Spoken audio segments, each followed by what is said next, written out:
The knock came at 12 minutes past midnight. It was not loud. That was the thing Dominic Ferrara would remember for years afterward, how quiet it was. 3 soft taps on the iron gate of the Iron Saints compound, like someone who was afraid to ask too much of the world. He was awake because he was always awake at that hour. He stood at the tall window of the main lodge with a glass of water in his hand, looking out at the Montana darkness, thinking about the permits for the Billings property and whether the contractor had submitted the revised drawings. The compound was quiet. 87 men either slept in the barracks or had gone home to their families in Copper Falls and the surrounding towns. The gate guard, a young man named Pete, was stationed at his post by the outer fence. Pete's voice came over the radio first. "Boss, you need to come to the gate." There was something in his voice that Dominic had not heard from Pete before.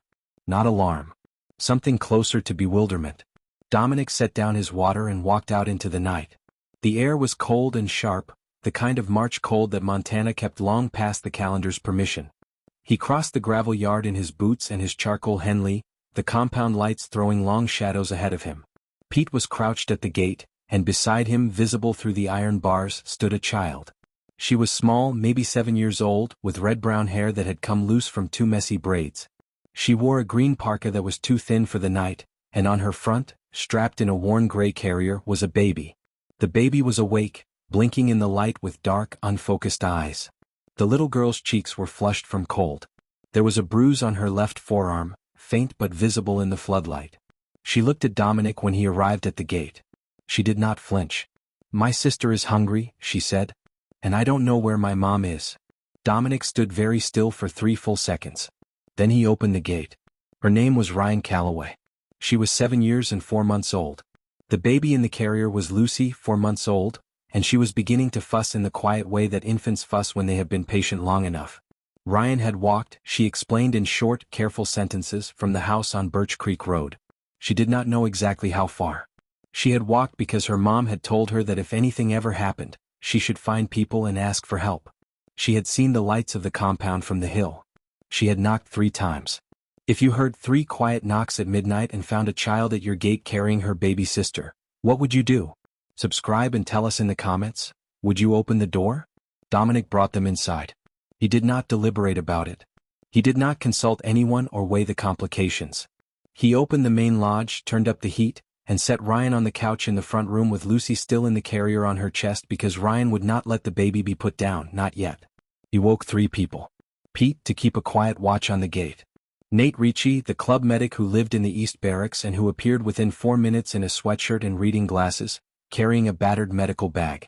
And Gloria, the cook who came in every morning at 5 and who, when Dominic called, said she would come now and bring food. Nate examined Lucy first, gently, while Ryan watched with an expression of pure vigilance. The baby was cold but not dangerously so. She was hungry. Nate produced a formula kit from a cabinet in the medical room, and within 10 minutes Lucy was eating from a warmed bottle, and the fussing stopped. Ryan ate a bowl of oatmeal that Gloria made and drank a cup of warm apple juice. She answered questions in between bites, in the measured way of a child who has been told that being helpful is important. Her mother's name was Elena Calloway. She was a schoolteacher at Copper Falls Elementary. She taught 3rd grade. Ryan described her carefully, tall, with golden blonde hair she usually wore in a low braid, blue eyes, and she would be wearing her red wool coat because she had grabbed it on the way out. "There was yelling," Ryan said. "Mom told me to take Lucy and go. She said go to the hill and find lights and knock on a door. So I did." She said it plainly like a report. Dominic understood that the plainness was the child holding herself together. He went to the window and called a man named Arlo, who had contacts in every county service in western Montana and who owed Dominic a conversation. He described Elena Calloway. Red wool coat, golden blonde hair, on foot somewhere between Birch Creek Road and the county highway. Possibly injured. Definitely alone.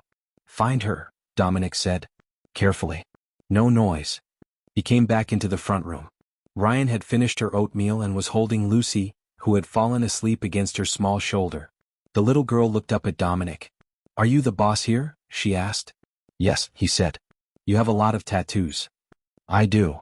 She considered this. "My mom says you judge people by what they do, not what they look like." "Your mom sounds smart," Dominic said. Ryan nodded. "She is." By 2 in the morning, word had moved quietly through the compound. Dominic had not announced anything. He had not needed to. In a place where 87 men lived and worked in close proximity, information moved on its own. By 2:15, there were 3 additional men awake and positioned, without being asked, at the outer fence and the access road. They were not armed. They were simply there, a quiet perimeter, because the children inside the gate were someone's children, and that was reason enough. Nate set up a proper sleeping arrangement in the back room of the lodge, a long leather couch with clean blankets from the supply closet and a pillow from his own quarters. Ryan lay down with Lucy tucked against her side. She did not sleep immediately. She lay with her eyes open, watching the ceiling. Dominic sat in the chair near the door. He did not hover. He gave her space and he stayed. "Will you tell me if my mom calls?" Ryan asked. "The moment I hear anything," he said. She seemed to accept this. She closed her eyes. Dominic sat with the low lamp on and his phone in his hand, waiting for Arlo to call back. He looked at the 2 children asleep together on the couch. Ryan's green parka was hung on the back of a chair. Lucy breathed in that steady, unconscious way of sleeping infants, entirely trusting of the world they had woken into. He thought about his mother, Carla Ferrara, who had raised 4 boys in a crowded house in Butte while his father ran the Iron Saints into every gray corner of the Montana economy. She had made soup every Sunday. She had kept the house. She had pretended not to know things she knew. He thought about the hotels. 3 completed, 1 under construction, a 5th in the planning phase. Clean money. Legitimate work. A name attached to something real and lasting. His father's name, cleaned up. He thought about how much further he had to go. The phone rang at 2:47. Arlo had found Elena Calloway at the County Road intersection, 2 miles south of the compound. She was sitting on the guardrail in her red wool coat with her arms wrapped around herself. She was not badly hurt. She had a sprained ankle and a cut on her palm where she had caught herself falling. She had been walking and calling for Ryan. "Bring her in," Dominic said. "Easy." She came through the gate at 3 in the morning, and Dominic saw immediately what Ryan had meant. Elena Calloway was tall and fair-skinned, with golden blonde hair that had come entirely loose from its braid. Her blue eyes were wide with the kind of controlled fear that comes from a long night of not knowing. She wore the red wool coat over a white sweater and dark jeans, 1 boot and 1 wrapped ankle. She was limping. She was also clearly looking for her children before she looked for anything else. "Ryan," she said, and her voice was barely above a breath. Dominic stepped aside and opened the lodge door for her. She went past him without looking at him, directly to the back room, and he heard Ryan's voice spike in surprise and then go muffled, and he heard Lucy make a sound, and then it was quiet. He gave them 15 minutes. When he came to the back room doorway, Elena was sitting on the couch with Ryan in her arms and Lucy in her lap. She had been crying. She was not crying now. She looked up at Dominic with the careful, measured expression of a woman who had learned to assess strangers quickly. He stayed in the doorway. He did not come in unless invited. "You opened the gate for her," Elena said. "She knocked," Dominic said. Something shifted in Elena's expression. Not relief exactly. Something more considered than that. "I don't know how to thank you," she said. "You don't need to tonight," he said. "Nate looked at your ankle. He thinks it's a mild sprain. He left a wrap on the counter. You should let me have someone look at your hand." She looked at the cut on her palm like she had forgotten it was there. "You can stay here tonight," Dominic said. "All 3 of you. No one will bother you. I will have someone outside the lodge. In the morning we can figure out the rest." Elena looked at him for a long moment. Ryan, still tucked against her mother's side, watched Dominic with her steady, serious eyes. "Okay," Elena said. "Thank you." It was the first time she had looked directly at him when she said it. He nodded and pulled the door partway closed and went back to his chair in the main room to wait for morning. The next 2 days did not go the way Dominic expected. He expected Elena to be polite and distant. He expected her to make arrangements and leave. She was a schoolteacher with a life in Copper Falls, and she had every reason to rebuild her distance from the world that had showed up on her doorstep wearing Iron Gate hardware and 87 bikers. Instead she stayed. She said it plainly on the first morning, "I'm not ready to go back yet. I'd rather stay here for a couple of days if that's all right." He said it was all right. Gloria fed everyone. Ryan helped set the table without being asked, folding napkins into careful triangles and placing them beside each plate. Dominic watched this from across the kitchen and felt something he could not immediately name. Elena sat across from him at breakfast on the second morning. She had her golden hair braided again, loose and low, and she wore a cornflower blue sweater that Gloria had lent her. The bruise on Ryan's forearm was turning yellow at the edges. Lucy was in Nate's arms, Because Nate had discovered he was unexpectedly good with infants and Lucy had decided this was acceptable. "What do you actually do here?" Elena asked. She was not asking to make conversation. She was asking because she wanted to know. He told her honestly. The Iron Saints had been his father's organization, and it had operated in ways that Dominic had spent the last 6 years dismantling from the inside. He had bought out the gray area contracts one by one. He had redirected the money. He had built the first hotel in Missoula with 12 of his men as his construction crew and management team. They were good at structure and organization. It turned out those skills applied to hospitality as well as anything else. 3 hotels, he said. 1 more under construction in Billings. 1 more planned for Great Falls. All of it legitimate. Elena listened. She did not perform skepticism and she did not perform trust. She listened the way she probably listened to her students, with full attention and no performance. "What about your father?" she asked. "He retired to Arizona," Dominic said. "He does not entirely understand what I am doing. He thinks it is a phase."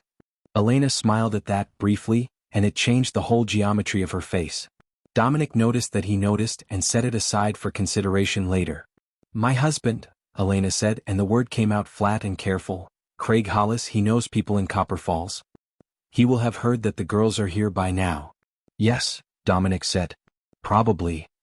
He will come." "Let him come," Dominic said. She was a schoolteacher. He was rebuilding a Mafia empire into a hotel chain. Could you trust someone who came from that world? Subscribe and comment. Would you stay those 2 days? Craig Hollis arrived at the gate on the 3rd day at 11 in the morning. He came in a black pickup truck, alone, and he sat on the horn twice before getting out. He was broad-shouldered, with the kind of voice that was accustomed to carrying across rooms. He wore a canvas work jacket and boots and the expression of a man who believed that arrival was a form of authority. Dominic heard the horn from the lodge. He was already walking toward the gate before Pete called over the radio.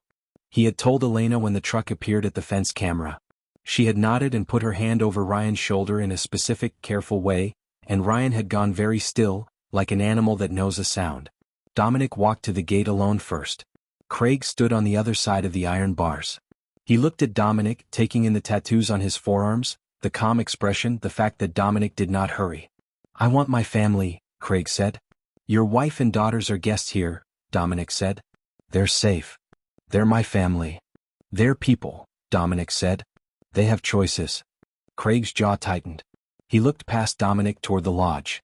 Then he looked at the men who had appeared, without announcement, along the fence line. 87 was not an accurate count at this particular moment, since perhaps 60 were present on the property, but there were enough. They stood with their hands in their pockets or their arms folded, in jeans and flannels and leather, and they said nothing. They did not need to. Craig looked at the fence line. He looked back at Dominic. "You have no legal right to keep them here," he said. "You're correct," Dominic said. "I have no legal right. They have the right to choose and they chose to stay. When Elena decides she wants to go somewhere, I will drive her there myself." A long silence. Craig Hollis was not a stupid man. He understood the mathematics of the fence line. He got back in his truck. He sat there for 90 seconds and then he drove away. Dominic walked back to the lodge. Elena was standing in the doorway. She had watched through the window. She did not say anything for a moment. "Nobody touched him," she said. "No," Dominic said. "Nobody threatened him." "No point in it," he said. Elena looked at him for a long moment. Then she went back inside. It was Ryan who asked the question. She asked it on the 4th afternoon in the kitchen, while Gloria was teaching her how to roll pie crust and Dominic was at the table going over the Billings construction timeline on his laptop. Lucy was asleep in the bouncy seat that Pete had retrieved from a storage closet where it had been left by a member's wife 2 years ago. Ryan was pressing the rolling pin carefully across the dough, her tongue between her teeth in concentration. Then she stopped and looked at Dominic. "Are you going to be our dad?" she asked. Gloria went very still at the counter. Dominic set down his pen. He had spent 20 years in a world where the right answer to a question was always the answer that served the organization first. He had spent 6 years trying to learn a different way. He did not know if he had learned it fully yet. But he knew that the child standing at the kitchen counter with flour on her green sleeves deserved the truest answer he had. "I don't know yet," he said. Ryan looked at him, processing this. "But I can tell you this," he said. "However things go, you and Lucy are safe. That part is not a question. That part is already decided." Ryan considered this for a moment. Then she went back to her pie crust. Okay, she said. That's a good answer.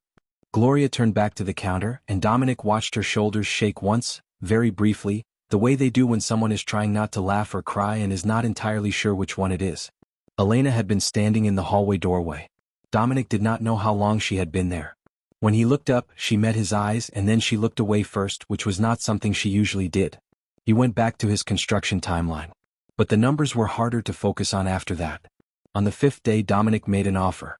He had thought about how to make it for 2 days, turning it over in his mind the way he turned over contracts and site plans, looking for the angle that was honest and the angle that was useful, which in his experience were not always the same thing but in this case needed to be. He asked Elena to walk with him. They went out to the east side of the property, where the morning light came in flat and clean over the hills and the air smelled like pine and cold water. Elena wore the red wool coat and her boots, her ankle mostly healed. She walked evenly. He told her about the Billings Hotel. It was a 42-room property in the downtown corridor, converted from a 1940s building that had been an insurance office and then a storage facility. His team had been working on it for 14 months. It was 8 weeks from opening. He had the property manager hired, the maintenance crew in place, and a head of housekeeping. What he did not have was a front office manager, someone to run the guest experience side, handle reservations and complaints and the daily human texture of the place. He described the job honestly, the salary, the apartment on the upper floor that came with the position, the fact that Copper Falls Elementary was 40 minutes from Billings and there were good schools in the city, the fact that the position had nothing to do with the Iron Saints and everything to do with the hotel, which was a legal business with a liquor license and a city permit and a review on the Chamber of Commerce website. He did not say, "I want you to stay near." He did not say, "I have been thinking about you for 5 days in ways that are not entirely professional." He said, "This is a real job with real pay and you would be good at it." Elena walked beside him and listened, which was what she did. "You don't owe me anything," she said when he finished. "I know," he said. "This isn't about debt.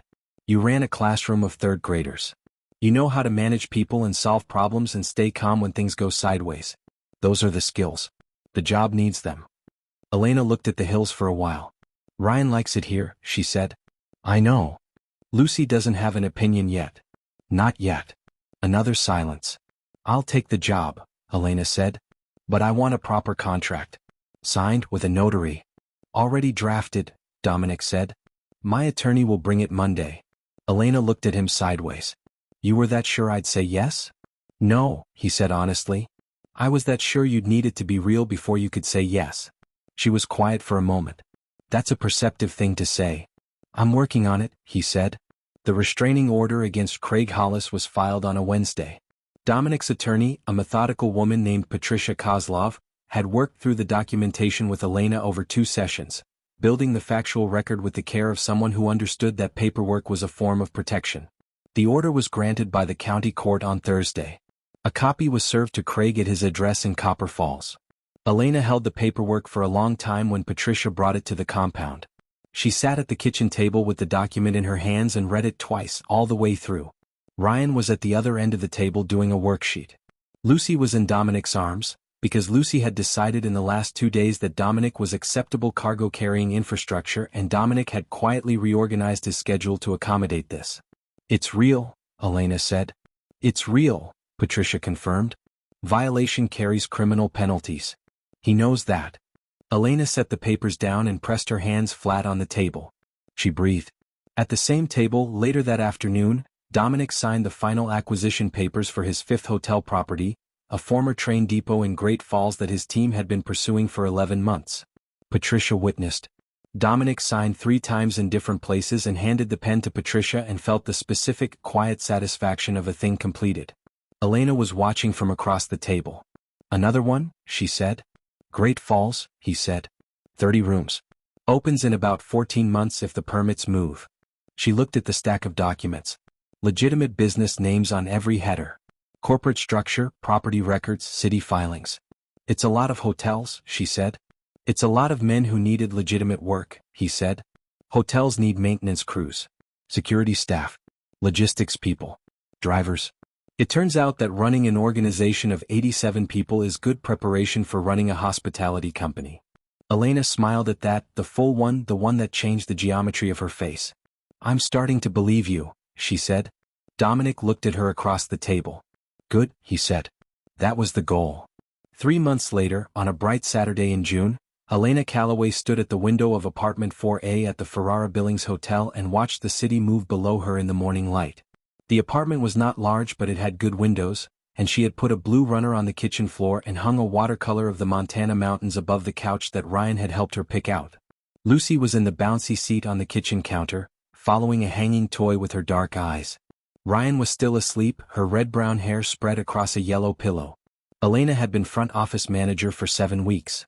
She had hired 2 desk staff and reorganized the reservation system and handled, in that time, 1 plumbing crisis, 1 very unhappy guest from Seattle, and 1 surprise inspection from the city health department, all of which she had resolved without a notable rise in her voice. Dominic had told her she was good at the job. She had told him she knew. He had laughed, which was something he did not do as often as he should, and she had decided she would try to make it happen more frequently. He came to the hotel on Saturday mornings to review the week's numbers with her. That was the professional reason. They both understood there were other reasons, which they had been circling carefully and honestly for 3 months, like 2 people who had been through enough that they did not want to rush the part that mattered. He came at 10. He brought coffee from the place 2 blocks over, the one with the sapphire awning, because he had learned that Elena preferred her coffee strong and her mornings quiet. He knocked on the apartment door and Ryan opened it and said, "Hi Dominic," with the casual ease of someone for whom this was now a normal occurrence, and then went back to her Saturday morning television. They sat at the kitchen table with the week's numbers between them and the city bright outside the window, and Lucy watched the hanging toy, and they talked about reservations and the Great Falls property timeline and the inspection results. And then the numbers were done and the coffee was mostly gone and the city moved outside and neither of them moved to leave. "I have a question," Dominic said. Elena looked at him.